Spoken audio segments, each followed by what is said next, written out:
반갑습니다. 초보자를 위한 튜토리얼 초튜터 오종현입니다. 자, 이제 파이썬을 사용하기 위해서 아나콘다를 설치했고 주피터 노트북에 단축키까지 알아봤습니다. 이제 본격적인 코딩을 할 건데요. 본격적인 코딩을 하는 첫 번째로는 바로 변수에 대해서 아셔야 됩니다. 변수도 종류가 여러 가지가 많기 때문에 오늘은 우리가 계산할 때 자주 사용하는 숫자형 변수에 대해서 간단하게 알아보도록 하겠습니다. 일단 저는 주피터 노트북에 문서에 파이썬에 들어왔습니다. 그리고 저는 new를 해서 파이썬 3, 그리고 여기서 이름을 바꿔보도록 하겠습니다. 숫자형 변수라고 넣었고요. rename 넣었습니다. 여러분들이 조금 보시기 쉽게 화면을 좀 키워봤습니다. 좀 괜찮나요? 자, 이제 본격적으로 시작을 해볼게요. 저는 이 화면을 약간 강의 노트도 하고 코딩도 하고 이렇게 보여드리려고 하거든요. 그래서 여러분들이 어떤 특정한 메시지를 넣고 싶다라고 하면 커맨드 모드에서 m 마크다운으로 바꾸신 다음에 메시지를 넣고 이런 식으로 강의를 진행해 볼게요. 일단 변수는 variable, 간단하게 표현을 하면은 상자 같은 개념입니다. 변수 안에는 숫자도 넣을 수 있고요, 문자도 넣을 수 있고요, 다양한 객체들도 넣을 수가 있습니다. 그 중에서 오늘은 숫자를 넣어 볼 예정입니다. 이제 변수를 만들어 볼 건데요. 변수 만들기는 좀 더 프로그래밍적인 말로 하면 변수 선언이라고 합니다. 제가 a는 1 이렇게 적었어요. 그리고 Shift 엔터를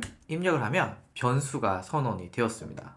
A 값을 출력해 볼까요? 출력은 우리가 가장 잘 아는 함수인 print, 그리고 한 칸 띄우고 괄호 A, 그리고 Shift 엔터를 넣게 되면 A의 값은 1이 들어갔습니다. 이렇게 A는 1이라고 하는 건, 즉 1이라는 값을 A라고 하는 변수에 넣겠다, 상자에 넣겠다 라고 하는 뜻입니다. 많은 분들이 궁금해 하시는 게 있습니다. 전 이거 되게 궁금했는데 여러분들은 궁금한지 모르겠습니다. 자, 첫 번째 변수 이름은 A1은 1이라고 했고요. 두 번째 변수는 A2인데요. 는 이퀄 기호 앞뒤로 빈칸을 넣었습니다. 아마 많은 분들이 인터넷에서 강의를 찾아보시면 요렇게 쓰시는 경우가 많고요. 요렇게 쓰시는 분들은 많지는 않으실 거예요. 그러면 첫 번째처럼 하면 안 되고 두 번째처럼 하면 되는가? 그렇지는 않습니다. 일단 한번 볼게요. 일단 프린트 함수로 A1과 A2 값을 불러오겠습니다. 프린트 A1 값도 부를 거고요.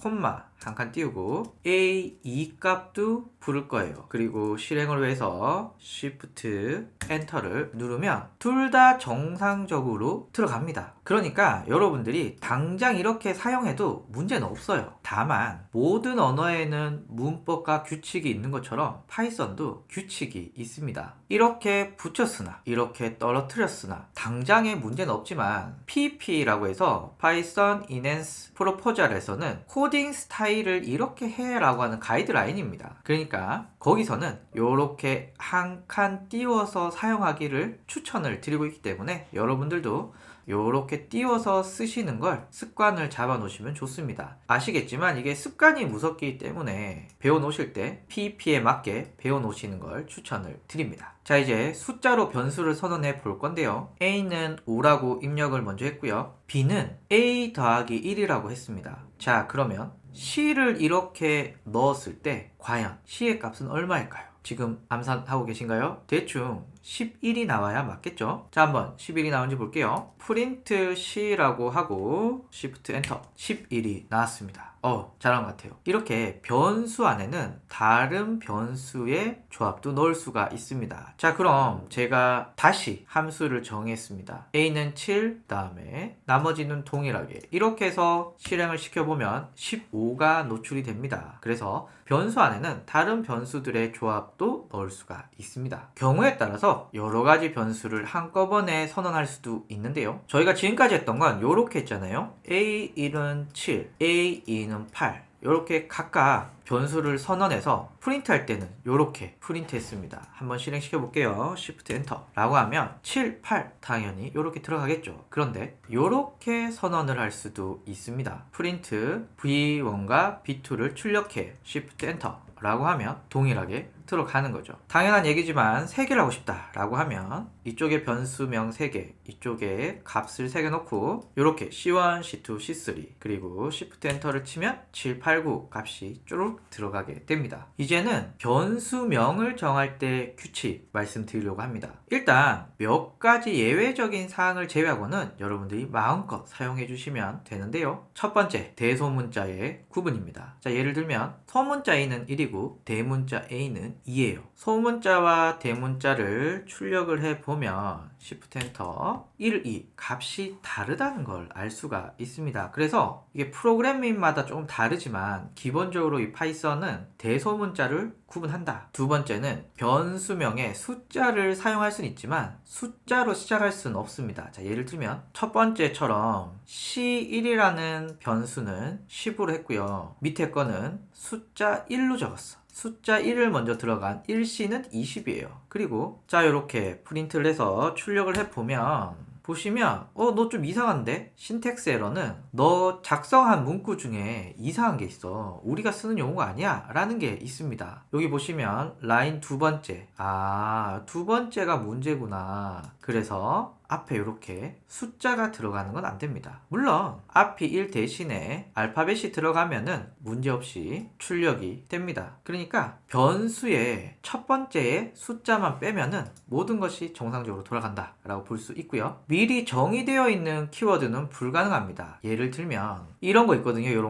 요런 게 이미 파이썬에서 미리 정의돼서 역할이 있는 애들입니다. 이렇게 역할이 있는 애들을 우리가 쓰면 안 되겠죠. 그래서 얘네를 제외하고는 여러분들이 마음껏 변수를 만들어 사용해도 됩니다. 그리고 빈칸 대신에 보통 언더바를 많이 쓰는데요. 예를 들면 함수명을 이렇게 적어도 되거든요. 종현은 100이야. 물론 프린트 쓸 때 좀 귀찮긴 한데 종현은 100인데 종현을 출력해봐 100이 나왔습니다. 그래서 어떤 빈칸의 효과를 낼 때는 빈칸 쓰시면 안 되고요. 언더바를 쓰셔야 됩니다. 빈칸 안 돼요. 마지막으로 변수에는 최신의 하나의 값만 들어갑니다. 예를 들면 x는 1이에요. 그리고 x를 출력할게요. 그리고 다시 x 값을 줍니다. x는 100이에요. 그리고 x를 출력할 거예요. 자, 값이 어떻게 나올까요? 똑같은 x지만 첫 번째 넣었던 x 값은 1이라서 1이 나왔고요. 그 후에 다시 1이 있는 상태에서 다시 100을 넣었더니 1은 사라지고 100만 남았습니다. 그래서 현재 지금의 x 값은 1이 아니고 100인 거죠. 그래서 변수 하나에는 값이 하나만 들어가는데 최신 값만 들어간다. 기억해 주시고요. 지금까지 한 거 한번 총 정리해 볼게요. 일단 변수는 상자 같은 개념입니다. 뭔가 집어넣는 거죠. 집어넣을 때는 숫자도 넣을 수 있고 문자도 넣을 수 있고 객체도 넣을 수 있고 굉장히 다양한 형태들을 막 넣으시면 됩니다. 그리고 오늘 우리는 그 중에서도 숫자형 변수에 대해서 배울 예정이에요. 자, 그러면 변수 만들기라는 말은 변수를 선언한다 라고 하는 말인데요. A는 1 이미 선언했습니다. 그리고 선언한 걸 봐야겠죠. A가 1이란 걸 보는 방법은 프린트 괄호에서 A라고 하고 Shift 엔터를 치게 되면 이렇게 나옵니다. 이 뜻은 곧 값 1이라는 것을 A라는 변수에 넣어라 라고 하는 뜻입니다. 그리고 쓰는 방법은 이렇게 붙여 써도 당장에 큰 문제는 안 생깁니다. 그러나 PEP라고 하는 파이썬의 코드 가이드에 보면은 야, 요렇게 떨어뜨렸어 라고 가이드가 되어 있습니다. 물론 화면같이 붙여 쓰나 띄어 쓰나 값이 정상적으로 출력은 되지만 우리는 지금 코딩을 배운 입장이기 때문에 차근차근히 배우는 게 좋겠죠. 그래서 차근차근히 정석대로 배우는 게 좋아서 저는 PEP에 제시한 방법으로 말씀을 드리겠습니다. 그리고 화면과 같이 A는 5, B는 A 더하기 1, C는 A 더하기 B 라고 하면 그리고 화면과 같이 변수 안에 다른 변수들의 조합 혹은 다른 변수와 숫자들의 조합도 이렇게 넣을 수가 있습니다. 그리고 당연히 어떤 변수의 값이 달라지면 그 아래에 영향을 받는 변수들의 값들도 다 달라지겠죠. 여기는 A가 5였을 때 11이 나왔고요. 여기는 A가 7이었을 때 15가 나왔습니다. 변수를 한꺼번에 선언할 수도 있습니다. 원래는 제가 이렇게 알려드렸는데요. 이렇게 선언할 수도 있고요. 3개는 이렇게 선언을 해주셔도 됩니다. 자, 이제 마지막으로 변수의 규칙인데요. 일반적으로 큰 제약은 없습니다. 다만 요 몇 가지만 지켜주면요. 첫 번째, 대소문자를 구분합니다. 그래서 소문자 A와 대문자 B의 값은 다르게 넣을 수 있다. 그리고 변수명에 숫자를 사용할 수 있지만 앞부분에는 쓸 수 없다. 그래서 앞부분은 무조건 알파벳이 들어가야 된다. 그리고 요렇게 파이썬에서 난 지금 이걸 쓰고 있어 라고 하는 미리 정의되어 있는 단어들은 쓰지 못합니다. 그리고 보통 빈칸이 필요할 때는 빈칸을 넣으시면 안 되고 이렇게 언더바를 많이 사용합니다. 그래서 종현은 100이야 라고 하면 프린트 종 언더바 현 했을 때 100이 나온다는 거. 마지막으로 변수에는 하나의 값만 들어가게 됩니다. 그래서 처음에 x값은 1이었지만 다시 x값을 100을 넣었을 때 최종 x값은 100이 된다 라고 말할 수 있고요. 자, 이제 마지막 문제를 내고 마무리하도록 하겠습니다. 정답은 다음 영상에서 공개될 건데요. 숫자는 1이라는 것만 써야 돼요. 2 안 되고 3 안 되고 무조건 1만 사용하고 다수의 변수를 선언하고 조합해서 1부터 10까지의 합 55죠. 이 55를 만들어 보세요. 다시 숫자는 1만 사용하고요. 변수 선언 여러 개 하셔도 되고 또 변수 안에 또 다른 변수의 조합을 활용해서 1부터 10까지 만들어 보시기를 바라겠습니다. 여러분들 안 보이시죠? 저는 이렇게 했고요. 결과값은 1부터 10까지 먼저 출력을 해봤고 나머지 55가 나온 것을 보실 수가 있습니다. 코딩 방법은 다양하지만 여러분들은 이 부분을 어떻게 코딩 하시겠습니까? 정답은 다음 영상에서 공개하겠습니다. 감사합니다. 구독과 좋아요, 알림 설정. 구독과 좋아요, 알림 설정. 구독과 좋아요, 알림 설정.